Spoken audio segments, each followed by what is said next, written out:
In this video, for your outdoor entertainment, I'll share with you the rather unique story of a giant fish, a tiny boat, and an unforgettable battle on the high seas of Kodiak Island, Alaska. This video is brought to you by the Hunting for God, Fishing for the Lord series of books. Come along on an unforgettable adventure for the soul. Learn more and order your copies today at Amazon.com by clicking on the link in the video description below or by visiting 3minutesoutdoors.com. During the summer of 2011, I moved from St. Charles, Missouri to Kodiak Island, Alaska. And in many ways, that first summer was also the most exciting. I was new to the island and I was giddy with excitement. I wanted to learn all I possibly could and explore every inch of my new Alaska home. While I was quite busy with work, I still made it a point to spend as much free time as I could roaming the woods and waters of Kodiak. In the weeks and months that followed my arrival, I made many new friends and acquaintances, one of who invited me along to do some halibut fishing. Now, I'd fished for halibut before in other parts of Alaska over the years, and I absolutely loved it. But as this was to be my first Kodiak halibut trip, I was especially excited. For those of you who have never fished for halibut, it's typically done in a good-sized boat out in the ocean, sometimes way out in the ocean, in some very vast and deep waters, as halibut are a flat fish who roam the bottom of the sea in search of their prey. Halibut can get very big, and they put up an unbelievably tough fight, sometimes even requiring firepower and harpoons to bring them aboard.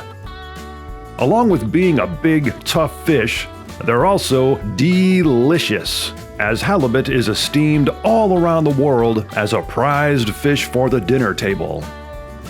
For folks like myself, who seek to fill the freezer and live off the fish and wild game they harvest themselves, all it takes is a few successful halibut fishing trips to get a year's supply of tasty fillets. So as you can imagine, I couldn't wait to get out there and try my luck at bringing home some fresh halibut, especially since I didn't own or have access to a big ocean-going boat.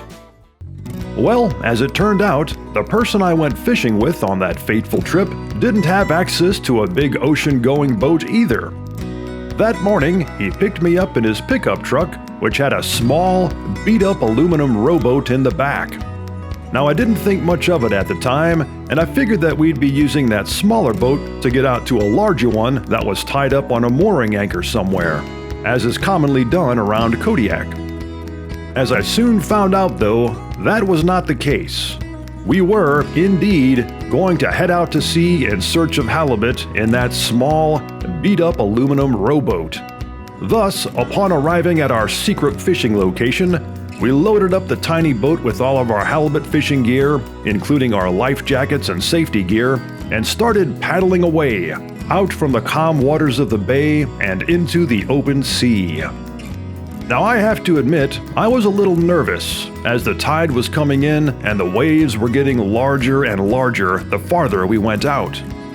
I got even more nervous when several big charter boats passed us by and looked at us as if we were out of our minds. Perhaps we were. Thankfully, we finally stopped before getting too far out. In hindsight, I don't believe that we were in any significant danger given the circumstances. But for a guy fresh off the boat from the Midwest, I have to admit that I was a little freaked out by it all. After all, boats like the one that we were in were used for crappie fishing in tiny farm ponds where I was from, not for heading out to the ocean and going after big giant fish. And speaking of big giant fish, that's exactly what we got into shortly after getting into position. Not long after we started fishing away with our heavy halibut rods, we landed a couple nice fish in the 25 to 50 pound range.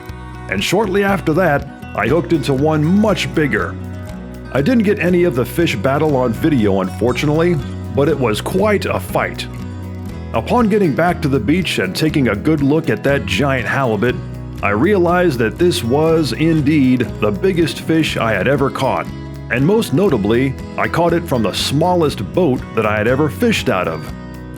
That one fish filled a good portion of my freezer for the upcoming year, and it was absolutely delicious. All in all, it was one of those fishing adventures that I'll never forget. And that's the beauty of fishing. You just never ever know what's going to happen on any given day, on any given outing. Those incredible, unforgettable experiences and those legendary fish can be caught when you least expect it. So get out there and make those memories happen for yourself. Just be very careful and safe if you're going to be heading out on big water in a tiny boat. If you'd like to see more videos like this one, be sure to subscribe to this channel.